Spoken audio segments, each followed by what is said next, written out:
We finally have a brand new seasonal event in Fallout 76. It's called the Big Bloom and introduces a new NPC called Black-Eyed Susan, along with a map location for Susan's cabin located on the corner of Skyline Valley and Cranberry Bog regions. The event was designed as a new seasonal event for spring, bringing a whole host of new rewards including Camp Ducker items, a weapon skin, 2 apparel items, a player title and new recipes. During the event duration, on the hour every hour, the Big Bloom event will start at Susan's cabin as a public event, which can be seen in the World Activity tab and is free to fast travel. Please note that this event location is part of the new protected zones, which cannot be impacted by nukes. This event is slightly different to others in that you are on a timer, and only have 12 minutes to complete the entire event once it starts. Initially, you'll need to talk to Susan within 7 minutes of the event starting to activate the event and prepare to frolic in a meadow. A 12-minute time will now start and Susan will request your help picking flowers and placing them in her basket back at the cabin. At the same time, you'll need to fend off overgrown, bloatflies and beetle babies, which are an overgrown variation of honeybeasts. There are 3 flower variations that are growing in the meadows around Susan's cabin: Carnal Weeper, Crystal Cup and Rad Lily. You have 7 minutes to pick 30 of each of these 3 types and place them into Susan's basket. There will be a tally in the top right of your screen showing the event progression and number of flowers deposited. When you're searching for the flowers, you'll see a map marker on your HUD when you're within 10 foot of a flower, as they can be hard to spot among the non-harvestable flowers. Please see this map, link in the description, produced by Coffee888 and promoted by Duchess Flame, that shows the most efficient farming route for the Stage 1 flowers. Multiple players can pick the same flowers, as they will only temporarily disappear once picked and will respawn shortly after, although this may depend on the server lag as to how long. Once 30 of a specific flower type have been deposited into Susan's basket, their tally will disappear and that flower type will stop spawning in the meadow, although the remaining flower types will continue to spawn. Additionally, throughout this phase, players must locate and turn on the gramophone. Once you've completed Stage 1, Black-Eyed Susan will instruct you to burn the remaining overgrown. It's important to note that you are still on a timer, and therefore the quicker Stage 1 is completed, the more time you have to complete Stage 2 and the final mini-boss fight. Although you have 7 minutes to complete Stage 1, any time remaining will be added to the Stage 2 clock, so for example, if you complete the Stage 1 in 6 minutes, you will gain an additional minute for Stage 2. In order to successfully complete the second stage, you'll need some type of weapon that causes fire damage, so I'd recommend picking yourself up or crafting a flamer and some fuel. For a guide on where to find one and a simple guide to make one, please see this video. You can also use Molotov cocktails, which you can find in a chest, Susan's boombox, located on top of Susan's house. You'll need to set on fire 25 overgrown enemies, but this does not include the honeybeasts or the bloatflies, and these will not count. It's advisable to have fire and explosive resistant perks or armour equipped, otherwise Stage 2 may cause your untimely death due to landmines, the overgrown and giant murderous bees. Once the 25 overgrown have been set on fire, the end boss Beelzebub will spawn in the meadow in front of Susan's cabin. Beelzebub is vulnerable to fire and cryo damage. Once Beelzebub is killed, the event will end, although there is a final wave of bee swarms and honeybeasts, so do watch out for those. This is a much more challenging event than what we have seen before, and it's almost impossible to complete it solo, so I'd advise to play in a public world and in a team, although happy for anyone to try and prove me wrong going solo in a private world. On successful completion, the event will reward a 3-star legendary item from Murmur's mystery pick, 3 treasury notes, 1 legendary module, plus 300 XP and 100 caps. You'll also be awarded the following default rewards: Gamma Green Tea, which is a new consumable that enables you to harvest additional flowers for 30 minutes on consumption. The plan for the Flower Crown, Cardinal Weeper. This will stop dropping once learned, although it is tradable. Plan for the Flower Crown Crystal Cup. However, this will only drop once you've learned the plan for the Cardinal Weeper Flower Crown, but once learned will stop dropping, although this plan is also tradable. The plan for the Flower Crown Rad Lily. This will only drop once you have learned the plans for both the Cardinal Weeper Flower Crown and the Crystal Cup Flower Crown, and again will stop dropping once learned but is tradable. The player title suffix Gardener. This will drop once you have learned the 3 default reward Flower Crowns. The plan for Susan's Floral Secrets, which has no conditions to be awarded, although will stop dropping once you have learned the plan, but it is tradable.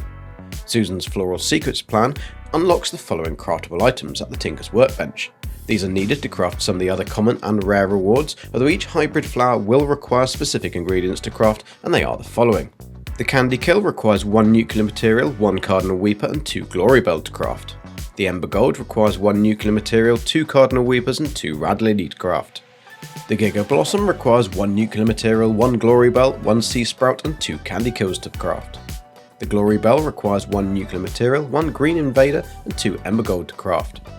The green invader requires 1 nuclear material, 2 crystal cup and 1 rad lily to craft. The sea sprout requires 1 nuclear material, 2 green invaders and 1 star lace to craft.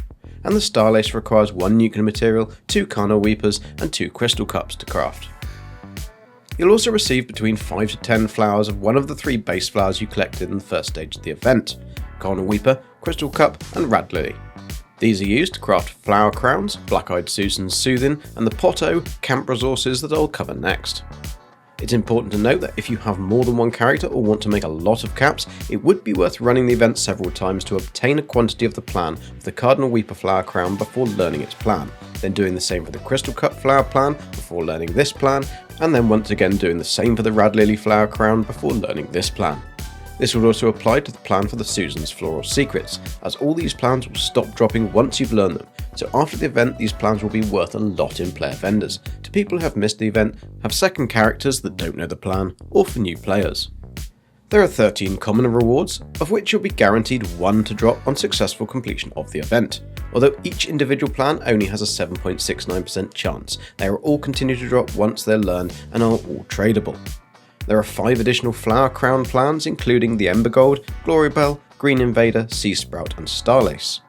The plan for the new Gamma Green Tea, which allows you to harvest additional flowers for 30 minutes, but does require 2 dirty water, 1 nuclear material and 3 inert flux to craft.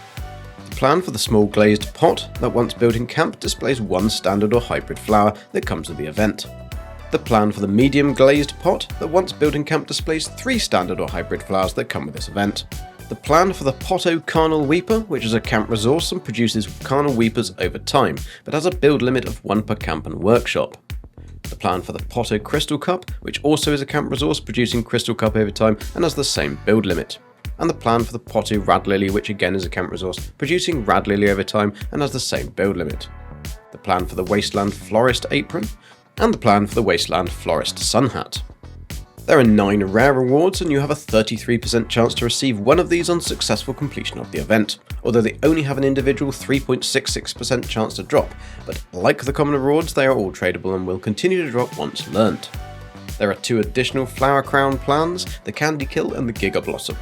The plan for the flower suit, the plan for the flower printed sundress, the plan for the garden trowel knife, which is a skin for the combat knife, the plan for the Honeybeast flower display, that once built in camp will display 5 standard and hybrid flowers that come with the event, the plan for the Honeybeast tube, the plan for the large glazed pot, that once built in camp will also display 5 standard or hybrid flowers that come with the event, and last but no means least, the fantastic new recipe for Black-Eyed Susan's Soothing. This is another new reward that will give a plus 5% bonus XP, but will also give a plus 10% bonus damage for 60 minutes.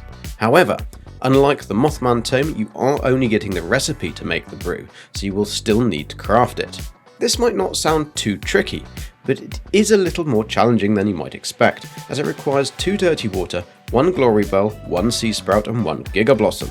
And just to craft the glory bell, this requires 1 nuclear material, 1 green invader and 2 ember gold. The green invader requires 1 nuclear material, 2 crystal cup and 1 rad lily, and the ember gold requires 1 nuclear material, 2 carnal weepers and 2 rad lily, so you can see how this may get a little time consuming and complicated. For a step-by-step guide on how best to craft this recipe, please see this guide. However, if you play a herbivore, this recipe is particularly special and worth the pain of crafting, as you will gain a plus 10% bonus XP and a plus 20% damage for 60 minutes. Then, if you combine this with a Stranger Numbers perk card, you'll boost this to a whopping 12.5% bonus XP gain with a plus 25% damage for 60 minutes, so this is a pretty damn awesome recipe. During the 2 weeks of the event there will also be additional daily and weekly score challenges that include the following. The dailies are: kill 3 Overgrown during the Big Bloom event, kill 3 Overgrown during the Big Bloom event whilst wearing the flower crown, kill 5 insects during the Big Bloom event, craft 1 flower crown, complete the event, the Big Bloom, kill a Beezle baby or Beezlebub during the Big Bloom event, kill 5 insects during the Big Bloom event whilst wearing a flower crown, harvest 5 Crystal Cup, Rad Lily or Cardinal Weepers during the Big Bloom event, deal 3 critical hits to enemies during the Big Bloom event, and deal a critical hit to a Beezle baby or Beezlebub during the Big Bloom event. The weekly challenges are: complete the event, the Big Bloom, times 5. Complete the event, the Big Bloom. Kill 10 Beezle babies or Beezle bubs during the Big Bloom event. Kill 30 insects during the Big Bloom event. Kill 3 Overgrown during the Big Bloom event. And complete 2 the Big Bloom event weekly challenges. If you wish to delve into the lore around the event, there are 3 holotapes to listen to and 2 notes to find that are placed around the area. As always, I'd like to give a huge thanks to Duchess Flame, and please do check out her website, YouTube and other socials, as she produces some fantastic written and video guides that may help you with many aspects of Fallout 76. I'd also like to say thanks to Nukenites for his data mining, as well as Coffee888 for the flower farming route. I hope this video has been helpful, and please do drop a comment as to what you think about the new event. I'm Golden Gek, and thanks for watching. Have fun. See ya.